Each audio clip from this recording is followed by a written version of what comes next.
Bonjour à tous, je vais poser mon petit micro par ici. J'espère que vous allez bien, on se retrouve pour la guidance du samedi matin.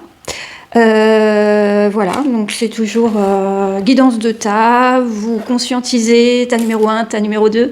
On va passer tout de suite à la lecture. Je vous laisse prendre une grande inspiration, une grande expiration, laissez venir à vous le chiffre 1 ou 2, ou alors tout simplement, comme j'ai l'habitude de vous dire, vous écoutez l'analyse et puis vous prenez ce qui peut résonner en vous si vous pensez que votre intuition peut vous faire défaut. Voilà. C'est parti. Alors si vous avez choisi le tas numéro 1, ou si vous voulez juste entendre le message du tas numéro 1, on nous parle de devoir faire un deuil. On a le 6 d'épée ici qui nous parle de tourner la page, de devoir faire le deuil de quelque chose, et c'est nécessaire. D'après ce que je vois dans la suite du tirage, ça semble nécessaire, mais vous n'en êtes pas conscient actuellement, puisqu'on est dans une énergie de conflit. On a le conflit, on a le retour. Il y a le retour d'une situation, quelque chose qui revient du passé, quelque chose qui revient sur la table, une situation qui reprend vie. On vous demande de passer l'éponge, on vous demande de laisser passer la chose et de ne pas vous y attarder. Pourtant, on voit que ça vous demande, vous, de votre côté, une certaine énergie de combat. Vous avez vraiment cette envie de peut-être y retourner. Alors, vous l'adaptez à votre situation, évidemment. On peut nous parler de l'amour, on peut aussi nous parler du travail, on peut nous parler du relationnel, tout simplement. Je ne vais pas vous spoiler le mois de septembre, mais en gros, il y a un gros bagage karmique qui va venir accompagner ce mois de septembre. Les déplacements des planètes, les placements, les déplacements et les positions stratégiques, ça va nous parler d'un gros bagage karmique qui va revenir sur le tapis. Chacun l'adaptera à sa situation, parce que si je vous parle au niveau de l'astrologie, évidemment, on ne va pas être soit dans un choix numéro 1, soit dans un choix numéro 2, ça va être quelque chose de tout à fait personnel en fonction de votre thème, avec quoi ça va venir résonner dans votre thème, et quelle maison astrologique va être concernée, donc quel domaine de vie. Mais en tout cas, il y a des signes forcément qui sont plus impactés que d'autres. Il y a des gens, et puis il y a aussi des gens qui seront très terre à terre et qui ne verront pas le côté karmique de la chose. Pour les plus, on va dire, attentionnés, les plus perchés, les plus spirituels, oui, on va donner une importance karmique à une relation qui revient sur le tapis. Donc, je reprends le discours de la cartomancie là. Tout ça, c'était une petite parenthèse pour vous dire que finalement, ce tirage-là, il n'est pas si déconnant par rapport à ce qu'on va vivre, ce que certains vont vivre au mois de septembre, et ce bagage karmique qui va revenir, qui va refaire surface pour justement demander à être travaillé. C'est tout à chacun, c'est à chacun de vraiment comprendre le message de l'univers et comprendre ce que ça vient toucher chez nous et ce qu'il faut qu'on comprenne dans chaque cas. Donc voilà, je pense que si vous avez choisi ce tas numéro 1, ou si ce tas vous parle, on nous parle effectivement d'une situation du passé qui revient. Et vous avez envie d'y aller. Vous avez envie d'y aller. On vous somme, l'oracle vous somme de ne pas y aller, de comprendre pourquoi ça arrive, de comprendre ce qui se passe, de ne pas y aller tête baissée sans finalement en avoir pris de la graine. Et finalement, de vous permettre, on a dans le tirage, c'est pour ça que je vous dis, n'y allez pas, même si c'est un conflit intérieur en vous, vous avez envie, c'est quelque chose qui vous fait plaisir, qui vous booste. On a quand même la longue vue qui fait que c'est quelque chose sur lequel vous avez envie de vous projeter, et pourtant, vous voyez ici, moi je vous dis de ne pas y aller parce qu'on a le cercueil, et le cercueil c'est une transition.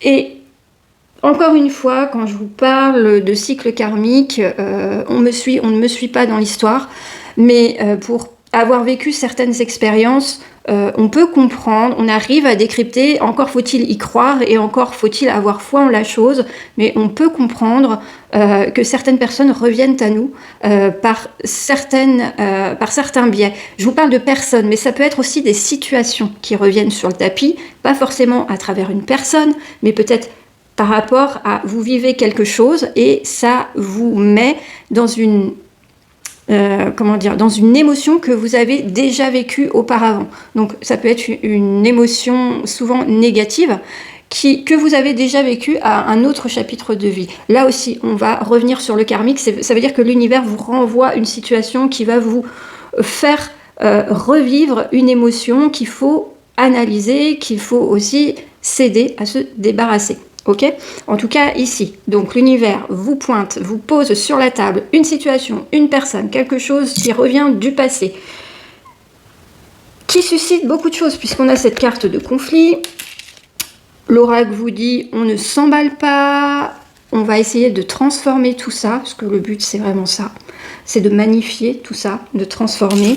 Vous avez un choix à faire, justement, par rapport à cette situation qui revient sur le tapis, qui vous fait de l'œil et qui est peut-être finalement un piège, tout simplement un piège de l'univers pour savoir où vous en êtes. Est-ce que vous avez compris la leçon ou est-ce que vous allez y retourner tête baissée ?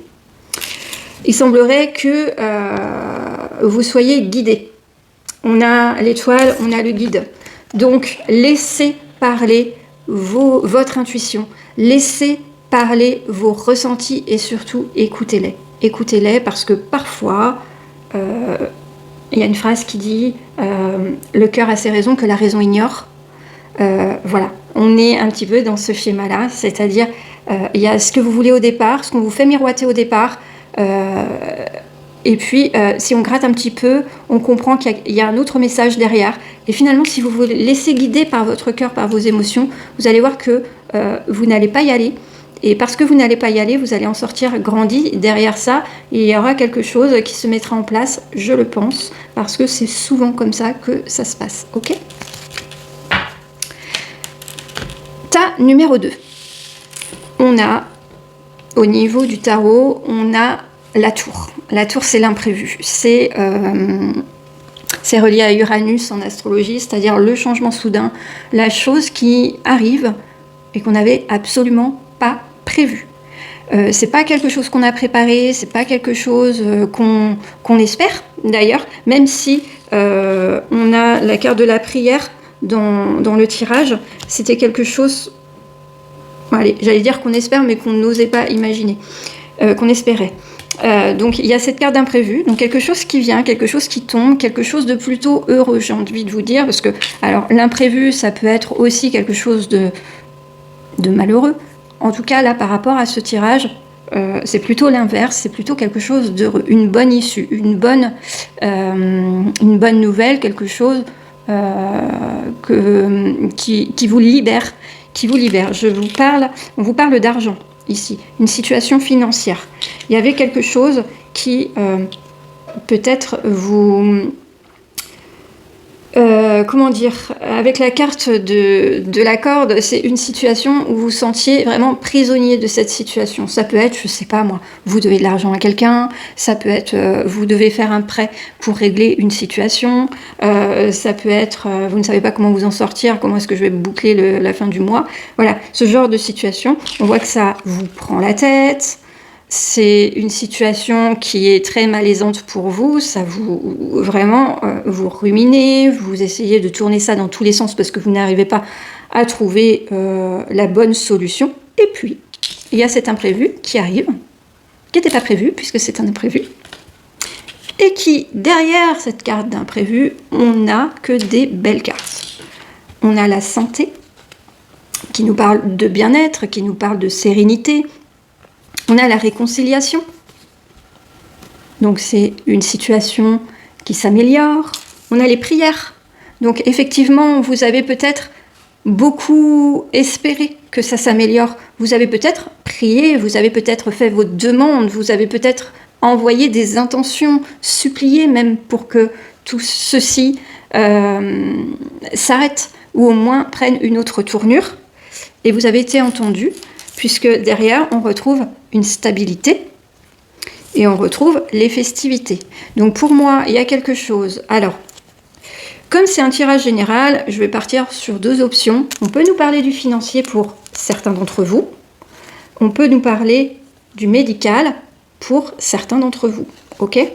Même si j'aime pas aller sur le médical, cette carte-là, en fait, je me dis que, voilà, ça peut être, on attend un résultat, et puis finalement, on s'inquiétait pour quelque chose, et finalement, ce qu'il en ressort, c'est plutôt quelque chose qui nous rassure. Ça peut être la même chose pour le financier.